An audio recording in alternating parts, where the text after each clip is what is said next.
Hey guys, this is Vikas. You're watching Civil Learning. We study about the estimation of missing rainfall data. It is a topic from the irrigation engineering or hydrology. Okay, so इसमें हमारे पास दो methods हैं, एक arithmetic mean method, एक normal ratio method. जैसे कि इसमें ये दिखाया है, अर्थमेटिक मीन मेथड में क्या होता है, इसमें सिंपल हमारे पास प्रेसिपिटेशंस होते हैं, नॉर्मल प्रेसिपिटेशंस, और जब हमारे पास नॉर्मल प्रेसिपिटेशंस होते हैं और उसके साथ में हमारे पास अर्ली डेटा दिया होता है, तो इसमें लिखा है जैसे कि according to the arithmetic mean method the missing rainfall या missing precipitation px is given us. तो उसके लिए फॉर्मूला दिया हुआ px equals to 1/n sigma pi। This is pi, this is precipitation. Okay, now here जो n लिखा हुआ है, n का मतलब नॉर्मल प्रेसिपिटेशन, ठीक है। और किसी पर्टिकुलर एयर में जो प्रेसिपिटेशन हो रहा है वो हम p से, और किसी normal annual precipitation this is n, this is denoted by n। Okay, so हमारे पास जैसे कि अगर बात करें तो इसकी अर्थमेटिक मीन मेथड की, तो इसमें हमारे पास कंडीशंस होती हैं, दो कंडीशन होती हैं कि हमारे पास कौन सा फॉर्मूला लगेगा, कब हम अर्थमेटिक मीन मेथड लगाएंगे, कब हम नॉर्मल रेशियो मेथड लगाएंगे।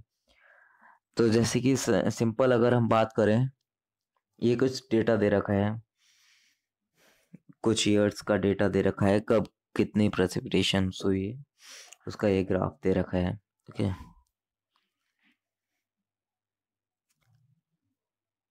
और ये हमारा नॉर्मल रेशियो मेथड है, सिंपल। इसमें हमको फॉर्मूला पता होना चाहिए, px इक्वल्स टू 1/n।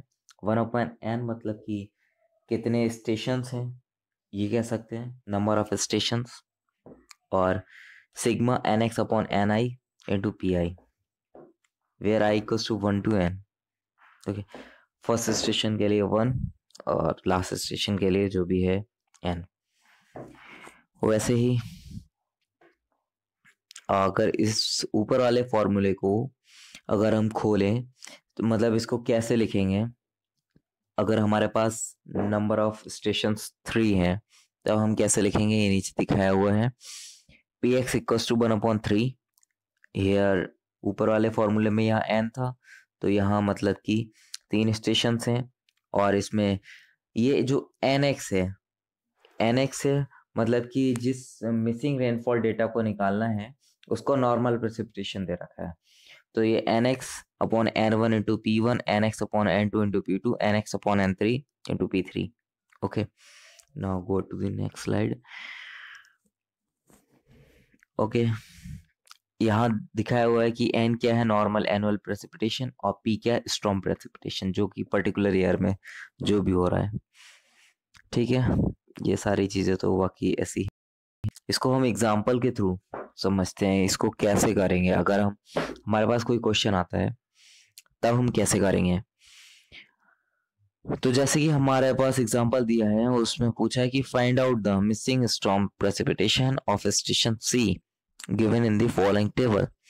ये एक टेबल दे रखी है जहां पर station A B C D E और स्टॉर्म प्रेसिपिटेशन जो कि हम P1 P2 P3 से करेंगे, तो P1 9.7, P2 8.3, P3 मिसिंग है, और P4 11.7 और P5 है 8।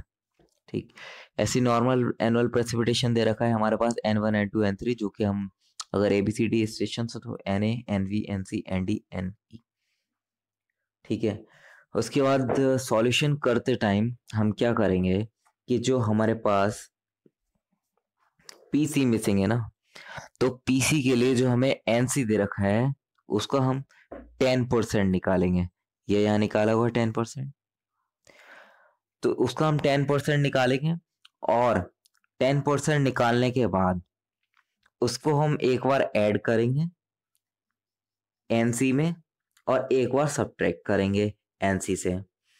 तो जैसे कि हमने इसका ये 10% निकाला है था, और 9.35 आया इधर, 93.5 का 10% 9.35 इधर। After the addition of 10% of NC in the NC we get, अब हम इसमें 93.5 प्लस 9.35 जो ये 10% निकल के आया 9.35 इनको एडिशन किया तब हमारे पास आया 102.85।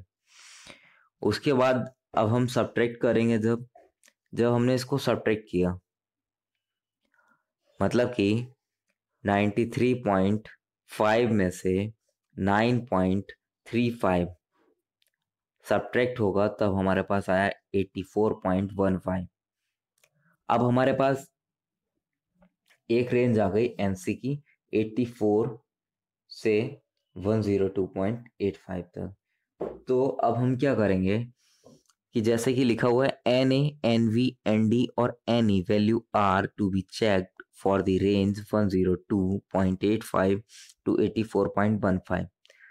अब हम इन सारी वैल्यूज को, जो नॉर्मल प्रेसिपिटेशंस की सारी वैल्यूज हैं, उनको चेक करेंगे कि ये इसके रेंज में आ रही हैं क्या नहीं आ रही हैं।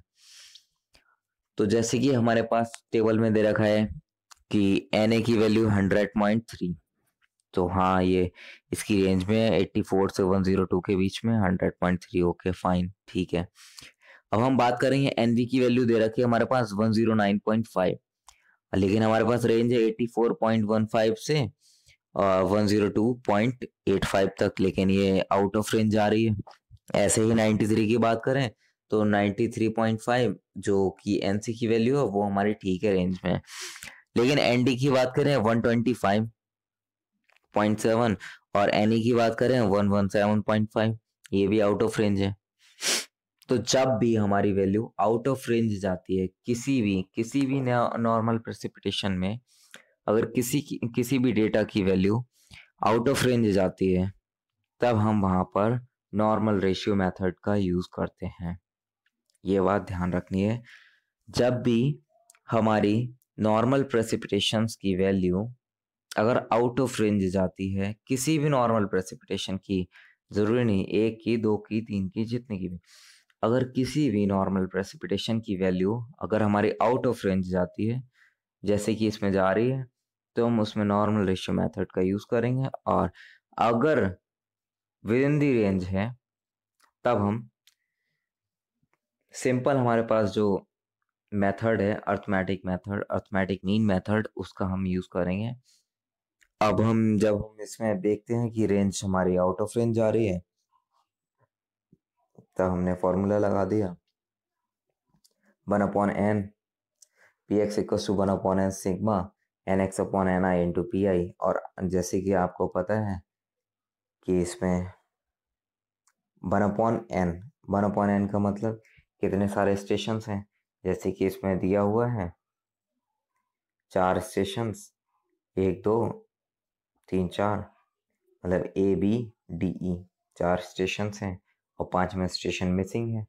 तो हम इसलिए 4 स्टेशंस के लिए हमने 1/4 किया और इधर 93.5 इंटू 9.7 अपॉन 100.3 जो कि हमारे पास वैल्यू है। तो हमने वैसे ही जैसे कि फॉर्मूले में हमें दिया हुआ है NX को कॉमन ले लीजिए या तो, और फिर उसके बाद अंदर मल्टीप्लाई कर दिए P1/N1 plus P2/N2 plus P3/N3। उस तरीके से हम इसको फाइंड कर सकते हैं। Okay, so now I think you got this information. I think you got when we use the arithmetic mean method or when we use the normal ratio method. Okay, so thank you so much for watching.